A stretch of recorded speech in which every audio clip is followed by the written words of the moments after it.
Усіх вітаю, любі друзі! Сьогодні у випуску. Збірна України отримала потужне підсилення перед матчем проти збірної Бельгії. Михайло Мудрик повертається на футбольне поле. Віктор Циганков залишиться в Іспанії, але перейде в інший клуб. Легенда Динамо може очолити Чорноморець Одесу. Друзі, ставте лайк цьому відео та поїхали дивитися новий випуск разом. Найкращий український атакувальний півзахисник може змінити команду в Іспанії. Український вінгер каталонського Жирони Віктор Циганков може продовжити кар'єру у Вільяреалі, повідомляє видання «Футбол-24». За інформацією джерела, в минулому сезоні керівництво «Жовтої субмарини» захоплювалося 27-річним футболістом, але вважало, що фінансово не зможе дозволити собі його трансфер. Зараз же клуб має усі шанси на те, щоб вийти в Лігу чемпіонів наступного року та отримати значні фінансові надходження. Зазначається, що Вільяреал може звернути увагу на Циганкова у випадку продажу своїх лідерів Ремі Піно або Александро Баяни, які є головними активами команди. Сума потенційного трансферу Циганкова Вільяреал може скласти 30 мільйонів євро. Нагадаємо, раніше повідомлялося, що Жирони запропонували Віктору підписати новий контракт, але футболіст поки взяв паузу на роздуми. На мою думку, Віктору Циганкову варто залишитися в Іспанії, адже саме цей чемпіонат найкраще підходить йому стилістично. Ла Ліга – це ліга технічного швидкого футболу, де важливі інтелектуальні рішення та гра в пас, а це ідеальна гра для Віктора. Англійська прем'єр-ліга, наприклад, виглядає значно менш підходящим варіантом. Там дуже висока інтенсивність, жорсткий контактний футбол та величезні фізичні навантаження. З урахуванням того, що Циганков досить травматичний, то АПЛ може стати для нього дуже складним випробуванням. Що ж до переходу в Вільяреал, то це звучить як дуже логічний варіант. Циганков міг би залишитися в комфортному для себе чемпіонаті, але при цьому піднятися на рівень вище. Все ж таки Вільяреал – це більш статусний клуб, ніж Жирона. Вільяреал частіше грає в Єврокубках та навіть у Лізі чемпіонів. До того ж, Віктор уже добре адаптований до чемпіонату Іспанії, а тому повинен швидко дати результат. Друзі, а як ви вважаєте, чи треба Циганкову залишатися в Іспанії? Напишіть власну думку в коментарях під цим відео. Оновилися ціни на українських футболістів в АПЛ. Портал Трансфермаркет оновив ціни частини гравців АПЛ. Серед українців центральний захисник Бормута Ілля Забарний подорожчав з 38 мільйонів євро до 40 мільйонів євро. Лівий захисник Арсеналу Олександр Зінченко своєю чергою втратив у ціні 8 мільйонів євро. Тепер Зінченко коштує 22 мільйони. При цьому ціна лівого вінгера Челсі Михайла Мудрика залишилася сталою 30 мільйонів, так само як і Віталія Миколенка з Евертона 28 мільйонів та хавбека Брентфорда Єгора Ярмоляка 12 мільйонів. Їм Трансфермаркет ціну не оновлював. Те, що Забарний піднявся у ціні, це не дивина. Ілля, мабуть, зараз найкращий наш легіонер в цій лізі, та цілком заслуговує на таку дорогу вартість своєї гри. Хоча я думаю, що насправді Забарний коштує ще більше, ніж 40 мільйонів. А тому влітку топовим грандам придеться викласти за Іллю не менше 50-60 мільйонів. Тим паче, якщо Сіті заплатив 40 за Хусанова, про якого особливо ніхто й не чув, то чому тоді Забарний повинен коштувати менше? Що стосується Зінченка, то його подешевлення теж цілком логічне. Сашко – глибокий резервіст у команди Артети.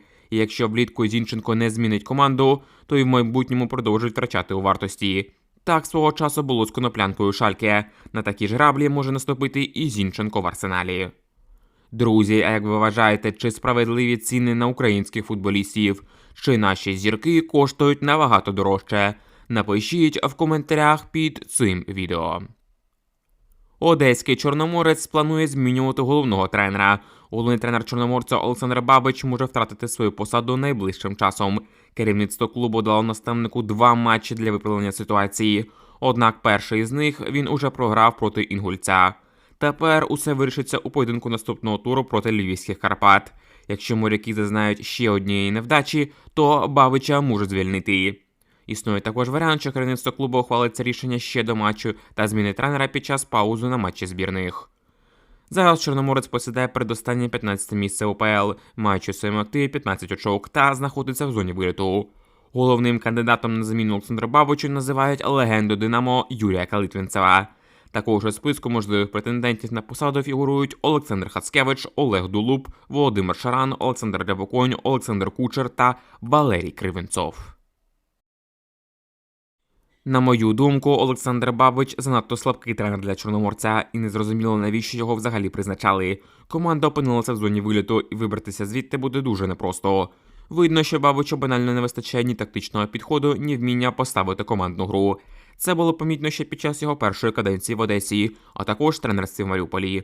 Що ж до потенційних кандидатів на зміну, то єдиний реалістичний варіант, який може дати результат тут і зараз, це Олег Дулуб. Білорус уже доводив, що вміє працювати в кризових умовах і ставити більш-менш організовану гру навіть із проблемними складами, в тому ж Чорноморці, Карпатах та ЛНЗ. Усі інші варіанти – це переважно так звані фізруки, які навряд чи зможуть допомогти Чорноморцю втримати місце в УПЛ. Калитвинцев, Хацкевич, Кучар, Кривенцов – це не ті тренери, які можуть гарантувати швидке покращення ситуації. Якщо Чорноморець дійсно хоче врятувати сезон, то рішення потрібно ухвалювати негайно, адже залишилося дуже мало матчів. І, скоріш за все, Дулуб – це єдиний, хто здатен залишити в Одесі великий футбол. Михайло Мудрик може вже найближчий час повернутися на футбольне поле, але у складі іншої команди. За інформацією Фітчес, леверкузенський Байер виявляє інтерес до 24-річного українського футболіста. Головний тренер команди Хабі Алонсо підтримує можливий перехід Михайла. Челсі готовий відпустити гравця в оренду в німецький клуб з потенційним викупом гравця. Відзначається, що трансфер є можливим тільки у випадку, якщо Мудрика не дискваліфікують на великий термін.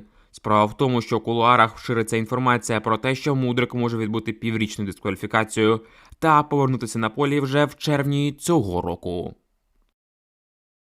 Якщо Мудрик дійсно повернеться в червні, то це буде чудова новина для всього українського футболу. Але варто враховувати, що він фактично пропустив другу частину сезону, а Челсі навряд чи захоче тримати у своєму складі гравця, який не в оптимальних кондиціях. Тому варіанти з Байером виглядають дуже логічним і перспективним для Михайла. Німецька Бундесліга – це ідеальне місце для Мудрика, щоб набрати оптимальну форму. Це чемпіонат, де роблять ставку на швидкість, техніку та вертикальний футбол. Саме те, що підходить українцю. До того ж, Байер зараз демонструє чудову гру під керівництвом Хаві Алонсо. І якщо Михайло отримає свій шанс у такій команді, то він зможе значно додати впевненості та довести, що він насправді вартий статусу топ-гравця. Тепер найголовніше, щоб Мудрик та його юристи в суді довели, що Михайло випадково приймав допінг, та його треба негайно повертати у великий футбол. Збірна України з футболу отримала потужне підсилення перед матчем проти Бельгії в Лізі націй. Українська асоціація футболу повідомила, що до табору національної збірної приєднався центральний захисник Остіна Олександр Сваток, який до цього був у резервному списку Сергія Реброва. Сваток повинен замінити в збірній Україні захисника Плімута Максима Толовєрова, який раніше залишив розташування збірної через травму. Нагадаємо, 30-річний Сваток до цього неодноразово викликався до лав збірної України з футболу та був у команді Реброва на Євро-2024 і навіть грав у матчі проти тої самої Бельгії, коли фактично самотужки закрив Лукаку в тому матчі. У поточному розіграші американської МЛС Сваток взяв участь у 3-4 матчів Остіна та зараз перебуває у непоганій формі. Відзначимо, що збірна України зіграє свій перший матч проти Бельгії вже завтра, 20 березня о 21:45 за київським часом. Я вважаю, що Сваток – це досить гарна заміна Толовєрову, а можливо Олександр навіть краще за Максима, адже все ж таки у Сватка є великий досвід, в тому числі великих матчів проти топ-збірних, таких як Англія, Італія та ж Бельгія. А тому Сваток безумовно підсилить захист нашої команди. Особливо, якщо ми будемо грати з 3 центральними захисниками, як на Євро. То тоді Сваток – це ідеальний варіант для третього захисника, який персонально буде грати проти потужного Лукаку. Це точно краще, ніж якби проти бельгійця вийде Бондар, якого Лукаку просто з'їсть завдяки своїй антропометрії. Хоча, якби там не критикували Толовєрова, то насправді дуже шкода, що він залишив збірну України. Все ж таки, Максі був в непоганій формі та мав практику гри проти Сіті Ліверпуля. Але будемо сподіватися, що Сваток гідно замінить його в центрі захисту.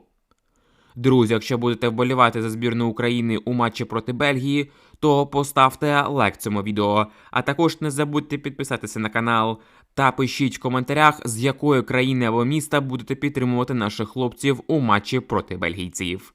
До нових зустрічей в ефірі. Бережіть себе та Україну!